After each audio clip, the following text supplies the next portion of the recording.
Buenas noches amigos, ¿cómo están? Bienvenidos a este último video de la revisión de los candidatos. Hoy tenemos a dos pesos pesados. Uno que ha crecido en los últimos días. Otro que, aunque ya no está, se ha mantenido. Y ¿por qué no? Se podría pensar en un posible avance a segunda vuelta. Hoy entonces tenemos a Jan Topic por un lado y a Fernando Villavicencio, hoy representado por Cristian Zurita, por el otro lado. Vamos entonces a las imágenes, dos perfiles interesantes y muchas cosas que se desvelan, sobre todo en el caso de don Fernando Villavicencio, como les decía, hoy representado por Cristian Zurita. Mañana son las elecciones, sé que ya su voto debe estar decidido. La verdad, este es un proceso electoral difícil, complicado, fuera de toda regla, y la decisión que tenemos frente a nosotros también lo es. Como les decía, su voto ya debe estar sopesado, debe estar meditado. No es de mi incumbencia. Cada quien es responsable de sus actos. Y mañana, solamente antes de votar, le sugeriría orar, rezar en familia y ir pidiéndole a Dios que nos ayude a salvar nuestro país. Dicho eso, entonces pasemos a las imágenes que nos traen mucha información. Vamos entonces a ver a Jan Topic. A veces tiene una visión ingenua, ignorante de cómo funciona la política pública en un país de 8 millones de habitantes. Pero cuando la vi de cerca, golpe con la realidad. Y si tengo que resumirlo en una palabra, es indignación. Entonces yo sí imaginé que iba a ser por lo menos 25 veces mejor. Y cuando me encuentro con que cero control de los policías, cero control de los soldados, falta de un plan, o plan coherente, falta de métricas, falta de objetivos, entendí por qué estamos como estamos. El tema fronterizo es crítico porque uno de los problemas más grandes que tenemos es el narcotráfico, es el tráfico de narcóticos. Entonces el control del tráfico tiene que arrancar en el inicio donde es en todos los puestos fronterizos, ¿no? Tenemos 600 kilómetros de frontera norte. El plan busca controlar los 280 kilómetros del flanco oeste, que son los más permeables y los más usados. Entonces eliminar todos los caminos ilegales, todos los pasos ilegales, y edificar correcta infraestructura en todos los 4 pasos legales, ¿no? Por la parte carcelaria, el plan que incluye construcción de 2 nuevos centros de privación de libertad, uno en Guayas y uno en Pichincha, que van a tener 2 funciones. Uno, establecer el norte y cómo deben funcionar, cómo deben ser, o sea, establecerlos muy bien, algo similar a lo que hizo Bukele con el Secot, pero mucho más pequeño, ¿no? Mucho más pequeño. Y 2, como un buffer. Entonces, tiene que trabajar en el litoral, mueve la gente del litoral a esta nueva penitenciaria en Guayas, hacen los arreglos en el litoral, pero ya sin PPLs. Eso te permite hacer cambios realmente estructurales. Tercer eje, control de fuerzas del orden. Tenemos aproximadamente casi 100.000, ¿no? Tenemos 50.000 policías, que se va a incrementar ahora. Tenemos 40.000 soldados en general en las Fuerzas Armadas. Tenemos una pésima estructura de control de esos casi 100.000 efectivos. Comenzando con lo que le mencioné previo a la entrevista, 7.000 vehículos que no tienen EPS. Entonces, es un problema por 2 razones. Una, no saben lo que están haciendo. Ni siquiera sabes qué carros funcionan y qué carros no funcionan. O sea, el GPS por lo menos te va a decir si están rodando o no están rodando, ¿no? Están funcionando o no. Entonces no sabes, no tienes control de los vehículos, no sabes cómo se mueven, ni para quién se mueven. Es muy importante, porque hay bastantes rumores, con cierto nivel de evidencia, que la policía es usada para hacer de escolta de grupos narcodelictivos. Y el eje 4 es la parte de integración de inteligencia, que puede sonar un poco abstracto, pero le pongo el caso de Leandro Norero. ¿Cómo es posible que el señor tenga 3 mansiones y que nadie se haya dado cuenta? con la mínima estructura de ingresos que tenía. Entonces tú tienes que integrar todo, SDI, UAFE, registro de propiedad, todo con la información que ya tiene la policía dentro de una base de datos correlacional unificada que sea de uso tanto de la policía como de Fuerzas Armadas. Eso es lo que se puede hacer muy rápidamente, solo un tema de voluntad. Terminé la secundaria y me fui a Tarazán a enlistarme en el ejército americano, en el mérito ecuatoriano. No me cogieron, dijeron que no pasé el examen visual. Entonces me pusieron no idóneo, que hasta ahorita todavía... Porque aparte terminé siendo francotirador. Me voy a la universidad de Estados Unidos. Y es un tema también conectarlo a esto que sale en prensa de que uno es mercenario. Es lo opuesto al tema de ser mercenario. Pero literalmente es lo opuesto. Yo me voy, no sé, humildad, quiero decirlo de forma más humilde, pues estuve en la mejor universidad de finanzas del mundo. O sea, del mundo, no hay mejor universidad de finanzas. Voy a trabajar a Wall Street, o sea, tengo un trabajo en un hedge fund, ganaba súper bien. Pero ¿qué pasó? Todos mis amigos, claro, yo entro a la universidad en 2001, agosto. 3 meses después, Torres Gemelas. Entonces tengo bastantes amigos, patriotas, que comienzan a dejar a desertar la universidad para meterse al ejército, a la naval, para ir a combatir la guerra contra el terror. Y sí me entra un cargo de conciencia, o sea, porque uno se siente súper cómodo mientras tus panas están allá donde las papas queman. Y me entró un tema de cargo de conciencia, o sea, ¿y tú qué estás haciendo? Aparte que tengo un abuelo que viene en la tradición militar, héroe de guerra y todo eso. Entonces sí me entró un cargo de conciencia, no estás haciendo mayor cosa. Entonces, ¿por qué digo que es lo opuesto a ser mercenario? Porque un mercenario se mueve por el dinero. Y yo fui lo opuesto, porque lo que ganaba en Nueva York, pero es lo que me pagan en la Legión, muy diferente, ¿no? Pero por eso entró a la Legión. Tenías 3 grupos, ¿no? 2 yo diría malos y el bueno, donde estaba yo. Malo es este oficial de asalto, ¿no? Que lanzaba bombas químicas contra su propia gente. Y el segundo grupo, en esa época todavía no existía. Cuando yo estuve ahí no existía, pero muy pocos meses después se comenzó a formar. Lo que eventualmente se hizo ISIL o ISIS, el nombre que le quieran poner. Entonces estamos hablando de 2012, todavía no estaba tan bien formado, pero ya a principios de 2013 ya estaba. Yo estaba en ese tercer grupo y estaba combatiendo justo noroeste de Alepo, o Alep, como se le dice allá. Pero básicamente éramos estos 3 grupos peleando por el control de la ciudad. ¿Cómo voy allá? Voluntario. Uno ve cosas feas. Una de las razones, no lo quise decir, pero una de las razones por las cuales me voy de Siria rápido y de Ucrania rápido es uno ve cosas con las cuales uno no está de acuerdo, ¿no? Y tal vez no tienes el poder para cambiarlas, entonces por lo menos no quieres ser partícipe.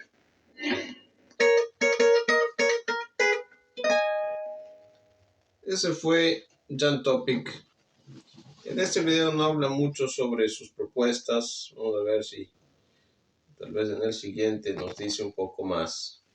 Creo que en el siguiente dice un poco más de sus propuestas. Jan Topic hoy por hoy ya es mucho más conocido, ¿verdad? En el ámbito político. En este video habla más sobre propuestas y cosas que quiere hacer. Es un poco más didáctico. Intención de correr por la presidencia. Tengo el plan, el equipo y la decisión para devolverle la paz, la salud, la educación y el empleo a nuestro país. 10 días antes de grabar este video, Jan Topic cedió y traspasó todas las acciones que tenía en la compañía Telconet S.A., valoradas en $3.666.000 a su padre Tomislav Topic Granados, que desde entonces consta como único accionista del gigante de las telecomunicaciones, salpicado en polémicos contratos en tiempos de revolución. Actualmente, Jan Topic consta como accionista en 7 compañías dedicadas a servicios educativos, construcción, seguridad y telecomunicaciones, aunque 3 de estas no registran pago de impuesto a la renta. Según el Servicio de Rentas Internas, Topic ha pagado $5.000, $40.000 y $26.000 durante los años 2020, 2021 y 2022, respectivamente. Según la función judicial, Topic ha afrontado 3 procesos por despido intempestivo y 1 por lavado de activos. En este último, la Fiscalía consta como demandante y como procesado también Ricardo Rivera, fallecido tío del ex vicepresidente Jorge Glass. Tras la decisión del Tribunal Contencioso Electoral sobre la paridad de género, Topic cambió al que se anunció iba a ser su compañero de fórmula, Pedro Freire, por la abogada y comunicadora Diana Jacome.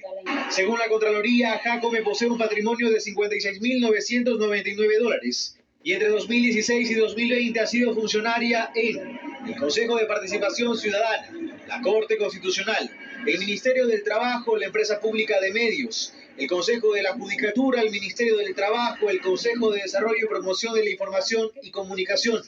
En el Servicio de Rentas Internas consta que Jacome ha cancelado $1.599, $60 y $3.359 como impuesto a la renta durante los años 2020, 2021 y 2022. Este binomio ha recibido el apoyo del Partido Social Cristiano, Centro Democrático y el Partido Sociedad Patriótica. Nuevo en la política, Jan Topic presenta un plan de gobierno que, aunque su bandera de batalla es la seguridad, no explica. Voy a quitar el volumen, pero lo voy a dejar correr para que ustedes al menos en la pantalla puedan ver un poco más sobre Jan Topic. Vamos al análisis. Jan Topic entonces es ecuatoriano de nacimiento, pero de origen francés y croata. Otro chaulafán ahí más o menos como el de Sonnenhosner. Tiene el apoyo del Partido Social Cristiano, pésimo. Partido Sociedad Patriótica de Lucio Gutiérrez, peor. Y Centro Democrático de Jimmy Jairala, que salió ahora en un TikTok o en un Instagram llamando a los partidarios a un plantón, a una marcha conjunta, y al final se le escapó lo que realmente piensa de la gente humilde. Así son los de la casta política ecuatoriana. Entonces, Jan Topic viene empujado por Nebot, por Lucio y por Jimmy Jairala. Jimmy Jairala en estas elecciones no está con el correísmo como normalmente estaba. Su movimiento es un movimiento de alquiler, ¿no? Donde hay más dinero, allá va Jimmy Jairala. Un político de lo más desdeñable, como la mayoría, si no todos los políticos ecuatorianos. Jan Topic es economista de profesión, millonario, muy millonario. Su familia es dueña de Telconet, prácticamente un monopolio de las telecomunicaciones en el Ecuador. Ex legionario, entre paréntesis, yo le pondría mercenario, pero él dice que no. Y si él dice que no, le vamos a respetar su opinión. Es su vida, él sabrá lo que hace en ese sentido. A Jan Topic se le criticó mucho un episodio de agresión intrafamiliar, una pelea con su hermano. Bueno, no está bien, pero Rafael Correa también tuvo episodios de peleas con su hermano, ¿no? Jaime Nebot también tuvo peleas con su hermano. Desde el inicio de la creación, ustedes recordarán a Caín y Abel. También hubo una pelea en una familia que Dios creó. Entonces no hay que hilar tanto en ese punto. Al menos yo le daría menos importancia a eso. Le doy más importancia personalmente a que un candidato presidencial se fume un porro de marihuana así como que nada. Eso sí me parece a mí más preocupante. Más cuando se supone que hay que luchar contra el narcotráfico. Muy mal, señor Jan Topic. De vicepresidenta le pusieron a Diana Jacome, correísta. Ya vieron ustedes el paso de ella por varios espacios, tanto como Consejo de la Judicatura, Ministerio de Trabajo, medios públicos. Así son las concubinas del correísmo, ¿no? Marcela Guiñaga lo mismo, y muchas otras que han pasado por el harem político de Rafael Correa. Telconet empezó en contratos con el correísmo hace mucho tiempo atrás, y su primer contrato más o menos fue de $15 millones. El último contrato ya fue más jugoso, fue de $155 millones. Como ustedes vieron en el video, tiene un proceso bajo investigación, justamente en uno de estos contratos. Tiene otro juicio en activo, un juicio penal, por lavado de activos, junto al tío de Jorge Glass, el señor Ricardo Rivera, que ya falleció. Ese mismo tío de Jorge Glass que escondía el dinero en el techo. No, eso se les olvida a los correístas, y no deberían, porque ellos sí se acuerdan de las fechorías de los demás, pero no de las de ellos. hay que hacer un ejercicio de autocrítica y conciencia. Un poquito, a veces, puede ser saludable. En seguridad, que es su fuerte, al menos en campaña, él quiere defender los derechos de la gente, orden público, plantea una nueva policía, reforzar la frontera, defiende la dotación de armas, quiere impulsar un control más tecnológico, ¿verdad? Cárceles de máxima seguridad, lucha frontal al narcotráfico, golpe a los fondos y a las rutas del narcotráfico, como también a la minería ilegal. En lo que se refiere a fortalecer las instituciones, él plantea hacer ternas en conjunto con otras ramas del Estado y no solamente desde el Ejecutivo. En economía, él se apalanca, según él, en el comercio exterior, en el turismo, en lo que se le debe al IES, en inversiones extranjeras y en energías renovables. Todo esto no se puede lograr si no hay seguridad interna. Por ejemplo, el turismo. ¿Qué turista va a querer ir al Ecuador cuando se dan esta clase de hechos delictivos a lo largo y ancho del país? En educación plantea un bachillerato en artes y oficios y también una reforma curricular para los estudiantes de secundaria. En el plano de la vivienda plantea subsidios y financiamiento público. En el ámbito del empleo plantea la contratación para obra pública y el emprendimiento joven. En finanzas plantea también subsidios, impuestos, una alianza público-privada y apalancarse también en la minería. En el ámbito del rol del país en cuanto a la política exterior, él se enfoca en profesionalizar mejor a los diplomáticos y también a las oficinas consulares alrededor del mundo. Eso es lo que propone Jan Topic. En un plano entre lo social y lo educativo, propone dotar de tablets e internet gratuito a lo largo y ancho del país. No hay nada gratuito. Usted y yo sabemos que en la economía actual, y no solo la actual, a lo largo de la historia, no hay ningún servicio que se pueda brindar de forma gratuita. Tal vez esta persona no lo pague, pero alguien más está pagando para que esta persona reciba ese servicio. Gratuito no hay nada. Ni siquiera el aire es gratuito. Póngase a pensar, y hasta se paga un impuesto que luego se lo roban, obviamente, en la Corpaire o en las inspecciones anuales a los vehículos. Así que ni el aire es gratuito. El siguiente candidato ya no está, pero sí que tiene peso aún estando ausente. Se trata de Fernando Villavicencio. Vamos a buscar el material que tengo de él y vamos a proceder al análisis.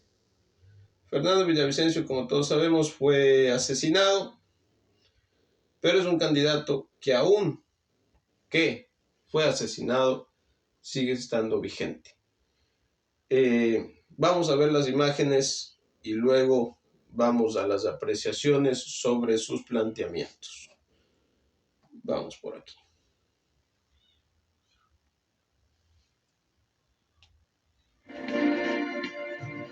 Este 28 saludamos a Fernando Villavicencio, expresidente de la Comisión de Fiscalización de la Asamblea, precandidato presidencial. Pre todavía porque no se inscribe, pero la decisión es, digamos, tomada. Usted va a ser candidato.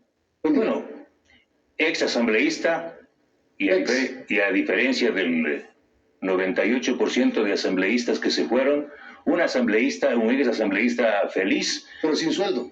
Exactamente, comparto la felicidad relativa del 90% de ecuatorianos de que esa asamblea de impresentables, de violadores, de pandilleros, de glosados, se haya ido a su casa. 33, casi 34 millones de dólares de ahorro. Le he dicho al presidente y le repito, por favor, construya un hospital bien equipado. Esa asamblea impresentable no puede volver. Así es que los cambios que se vienen, estimado Milton y ecuatorianos, están orientados no solo al poder ejecutivo, sino también a provocar un gran cambio en el legislativo. Ahora, bueno, si ahora 34 millones, pues se gasta 80 en las elecciones anticipadas. 34. Pero bueno... el señor Almeida debe estar sufriendo, ¿no? ¿Y usted de qué va a vivir? ¿También está pidiendo a su esposa de Estoy volviendo al periodismo, ahí con Cristian Zurita, con Marlon Puerta, ya sabe. En el periodismo siempre hay algo que hacer. Pero bueno, y en la campaña política tenemos una elección express del 20 de agosto, esta semana tienen que definirse candidaturas y usted está con Construye Ya.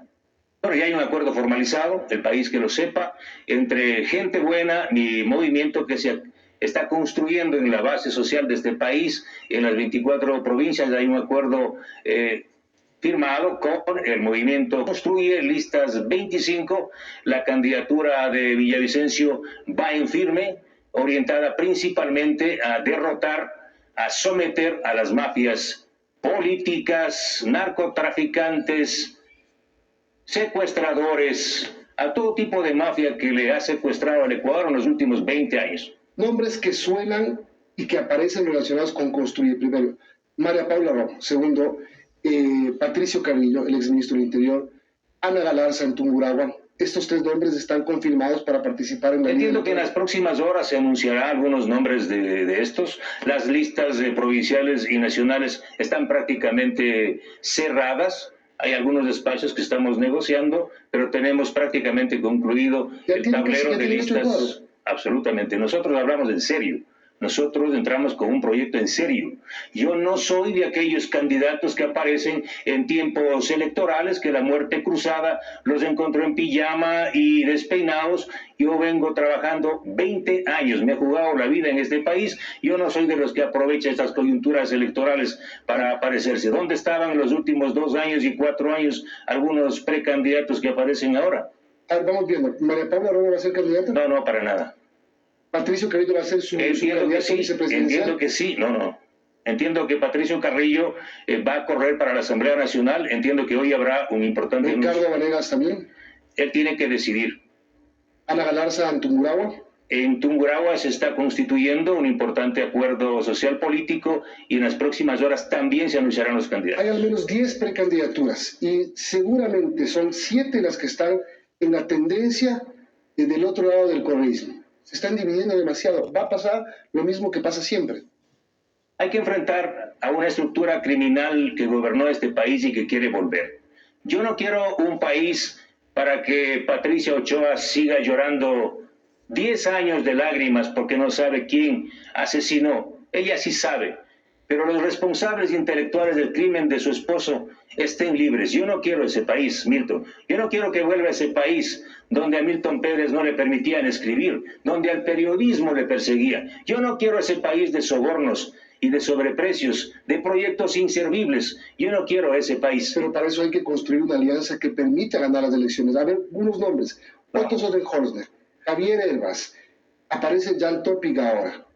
Todos en un mismo, que se podrían disputar un mismo electorado. Bueno, los que no quieren ese país, que somos el 80%, yo les he invitado a construir una alianza fuerte para enfrentar justamente esas amenazas, para enfrentar a las mafias. Aquí hay que ser sincero, hay que derrotar a las mafias de la política coludidas con el narcotráfico y estructuras corruptas que controlan el sector público, corruptos que vivieron de los sobornos. Y claro, ahora yo me siento sorprendido, no debería hablar de los otros, de los que no quieren, pero me siento sorprendido porque aquí en este sillón, Milton, el líder asambleísta del Partido Social Cristiano, Esteban Torres, le dijo al país que tenían un candidato potente, el más potente de todos los candidatos, el señor Jaime Nebot, y el señor Jaime Nebot ahora se ha escondido. triste, derrotado. Ya anunciaron a Arauz. Jan Topic como su opción presidencial. Y claro, y le hacen un préstamo al correísmo y le ponen a este mercenario de candidato a la presidencia de la República. Y para ser sinceros, porque yo siempre he hablado así, con la verdad y documentos, le ponen al testaferro de Jorge Glass, al que se llevó 16 millones de dólares en sobornos de Odebrecht, Milton. ¿Topic es correísta? Pero por supuesto, Entonces, pues, o sea, la alianza sigue. pero por supuesto aquí sigue el maridaje entre el Partido Social Cristiano y el correísmo. El correísmo va a jugar a dos bandas o a tres. A ver, ¿Sí? va a tener como candidato posiblemente a Andrés Arauz, es lo que se está diciendo. Rabascal a lo mejor Que sí podría sea ser. candidato, pero por otro lado, pero también es la tendencia. También se pueden dividir, esa es la segunda banda. La Y tercera, la ¿quién tercera banda es del matrimonio del Partido Social Cristiano, ¿sí? Que están fingiendo una pelea, yéndose a una comisaría, pero siguen muy amados al interior con el correísmo. Por favor, el país no sabe que el señor Jan Topic, el accionista mayor de Telconet, recibió en su cuenta en Merrill Lynch, lo investigué yo, lo denuncié yo en 2015 en Merrill Lynch, 13.5 millones de dólares de sobornos de la compañía Odebrecht a través de Glory International, la empresa de Jorge Glass y del tío de Jorge Glass fallecido, Ricardo Rivera. Y con esos 13.5 millones de dólares construyeron el cable submarino. Ellos son los que manejan el monopolio de las telecomunicaciones, del Internet en este país. Y también algo muy grave que el país debe saber. Telconet, la empresa contratada en todos los procesos electorales para manejar la transmisión y el almacenamiento de datos. Ese es el candidato que ha presentado el Partido Social Cristiano con el correísmo ahora. Pero parecería que ayer, por lo menos cuando se anuncia la precandidatura de Topic, ayer fue trending topic. ¿Así? Sí. Sí. O sea, causó algún tipo de Una remesón. sorpresa, pues. Es que el señor se presenta como el soldado que ha peleado en Siria, el soldado que ha peleado en Ucrania, el soldado que ha peleado en África. ¿Soldado de qué país? Un soldado es de un país, de un ejército de un país. Este señor es un mercenario. Aquí no ha peleado nunca. Aquí lo que ha hecho es manejar los sobornos de Jorge Glass y está siendo investigado por la Fiscalía General del Estado. Es un tipo violento, que casi le mata a su propio hermano. O sea, el Ecuador requiere un tipo violento. El Ecuador requiere acabar con la violencia, que es otra cosa. El Ecuador requiere un Estado valiente, un gobierno poderoso. Y ya sabemos con quiénes usted no se sentaría a conversar. Pero usted hablaría con Otto Sonnenholzer, hablaría con Herbas, hablaría con el resto de precandidatos que empiezan a aparecer. Encantado, con Otto Sonnenholzer, cuando venga de Estados Unidos, porque está allá, cuando venga a este país, encantado podemos conversar. Y si se miden y Otto tiene más apoyo, ¿usted lo apoyaría? Si Otto encabeza las preferencias, encantado. Yo soy así de desprendido. Se trata en este caso de defender al país, Milton, de enfrentar a estas mafias coludidas, y la única posibilidad es uniendo a este espectro del 80% que no quiere que regresen esas mafias, que ahora vienen. Ojalá venga el señor Arauz para que el país se dé cuenta, vuelva de candidato. Son ellos, Arauz y Correa, los que están impulsando a nivel internacional la desdolarización de todos los países donde ellos van y la creación de una nueva moneda virtual. ¿Qué moneda virtual? Ya lo ensayó aquí el señor Arauz y el señor Correa, el sucre, que se convirtió nada más y nada menos que un instrumento para el mayor lavado de dinero, el llamado exportaciones ficticias con Venezuela. Si usted finalmente decide correr por la presidencial, ¿por qué el Ecuador debería apoyarlo? ¿Por qué? Porque vamos a defender y profundizar la dolarización. Sin dolarización la economía de este país se cae. Segundo, un combate radical a derrotar a la economía criminal. El empresariado de este país debe tener la confianza que con un gobierno de esta naturaleza vamos a derrotar a esta competencia desleal. El 60% de la economía se mueve en esta economía criminal financiada por el narcotráfico, por la minería ilegal. ¿Por qué más? Porque aquí hay que dar la cara, hay que defender la biodiversidad de este país. Todo mi respaldo a la consulta popular para la defensa del Parque Nacional Yasuní. Milton, cuando yo peleé el año 2012, el 2011, por la defensa del Parque Nacional Yasuní, ellos, los correístas, metieron los taladros para destruir el paraíso de las especies, un combate frontal a la minería ilegal para defender los ríos amazónicos, los nichos de agua, los recursos de biodiversidad, un combate frontal en contra de la corrupción, porque yo sé todos los nombres y los mapas de los mafiosos de este país. Yo no voy a hacer lo que ha hecho el gobierno del presidente Lasso, pactar con ellos, alimentar a los cuervos para que luego les saquen los ojos. Vamos a erradicar de todo el sector público, de Petroecuador, del sector eléctrico, del sector petrolero, reitero, a todas las mafias, del IES, a sacar a todas las mafias. Y algo más importante, en el plano de la justicia, jueces y fiscales a la casa, aquellos jueces y fiscales que no pueden explicar mano en la justicia. Pero por supuesto, todos los jueces y fiscales otro Correa. Pero del otro lado, por Dios, mire, todos los jueces y fiscales que no puedan explicar, ¿sí?, el origen de sus fortunas, a la casa y a la cárcel. Vamos a limpiar la justicia. De la misma forma como vamos a combatir la nueva Corte Nacional, cambiando los jueces. Hay procesos, por supuesto. Vamos a hacer procesos de investigación y procesos de selección de nuevos jueces. Ese es el miedo que uno puede tener, que venga un mandatario que quiera meter mano en todo lo que no debería. Lo que no debería, porque debería autodepurarse. Hay que meter mano para liquidar a las mafias políticas, ¿sí?, coludidas con el narcotráfico, y yo lo he demostrado, a las mafias del sector judicial, hay que sacarlos, a las mafias que controlan el IES, Petroecuador, el sector eléctrico. ¿Se acuerda quién controlaba el sector eléctrico? El señor Cortázar, que aparecía con el señor Andrés Arauz.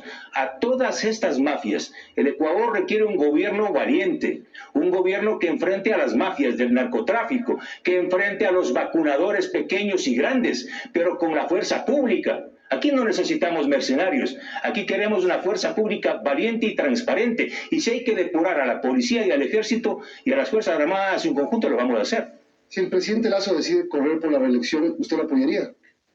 Pues yo no tengo nada que ver con el presidente Lasso. Absolutamente nada. Yo tengo mi proyecto, mi agenda que está aquí.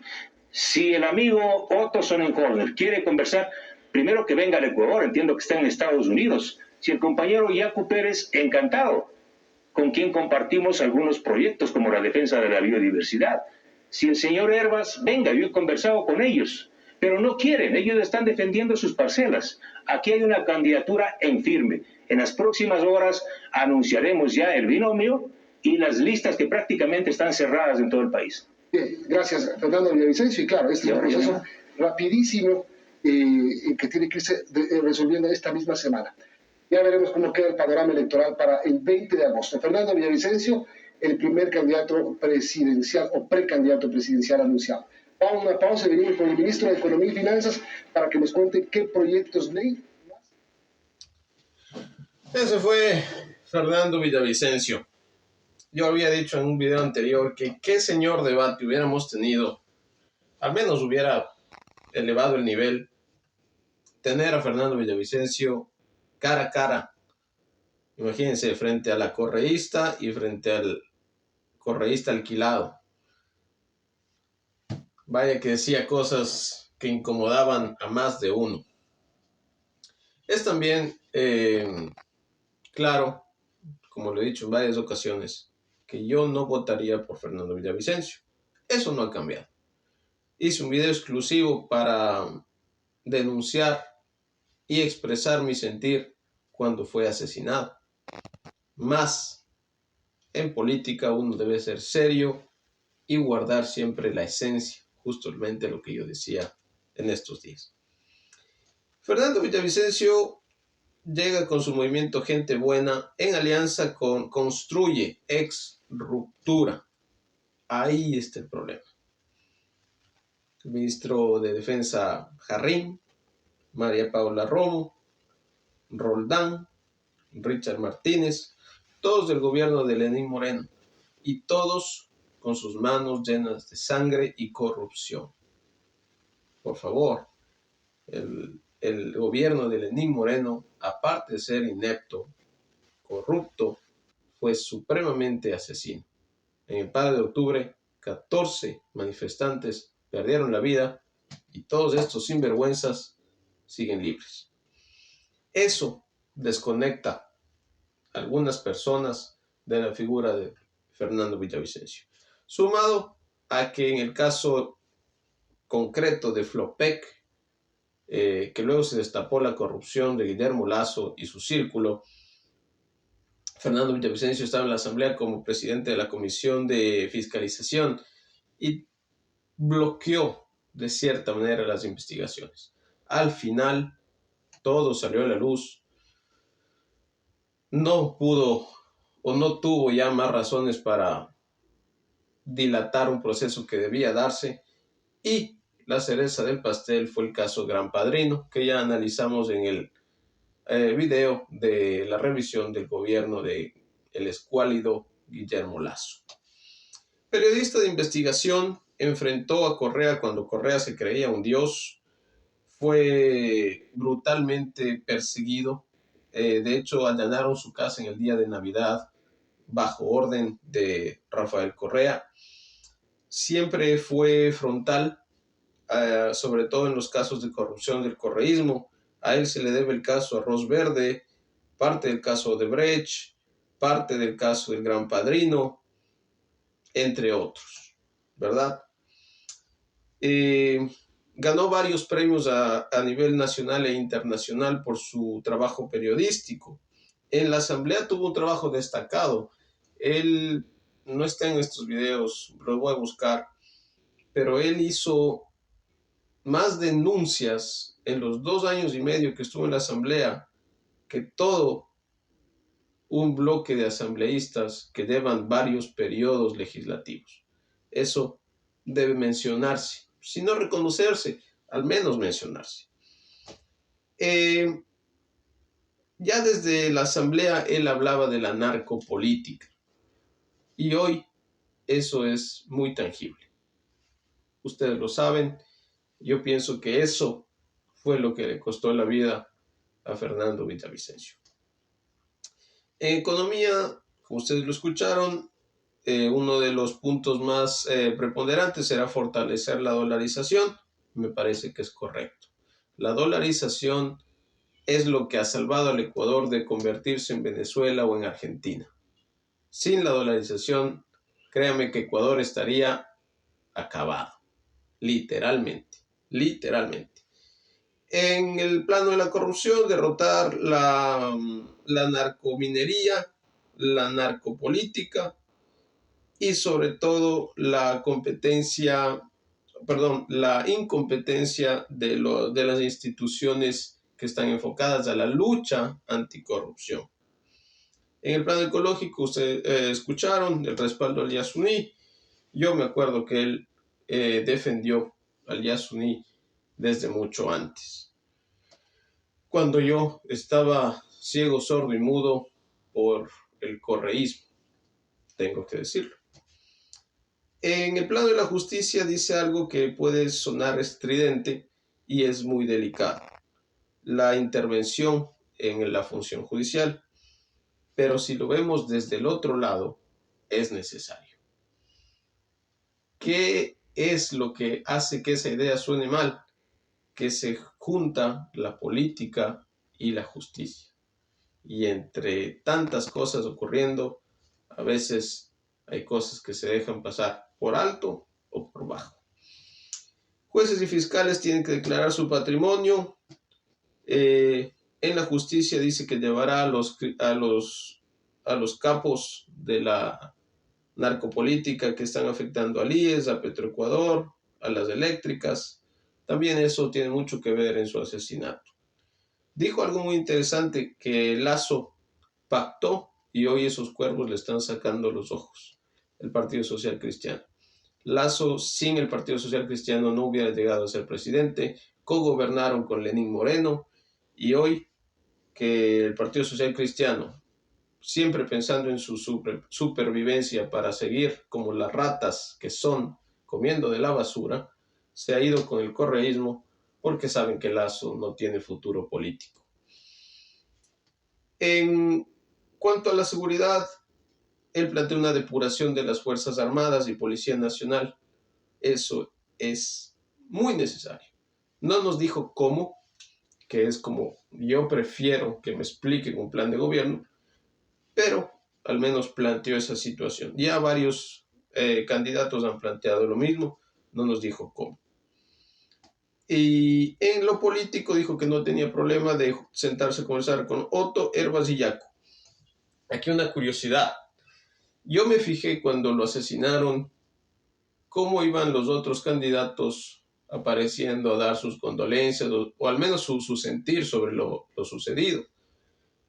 Otto, Herbas y Yaku, a mi parecer, fueron los más sinceros, los más humanos y los que primero plantearon la unidad. Los otros candidatos, por ejemplo, Luisa González, ¿qué va a decir? Si Rafael Correa, su amo, era un enemigo declarado y público de Fernando Villavicencio. El periodista Milton Jiménez, me parece que se llama, le dice que por qué va a meter las manos en la justicia, que ella debería autodepurarse.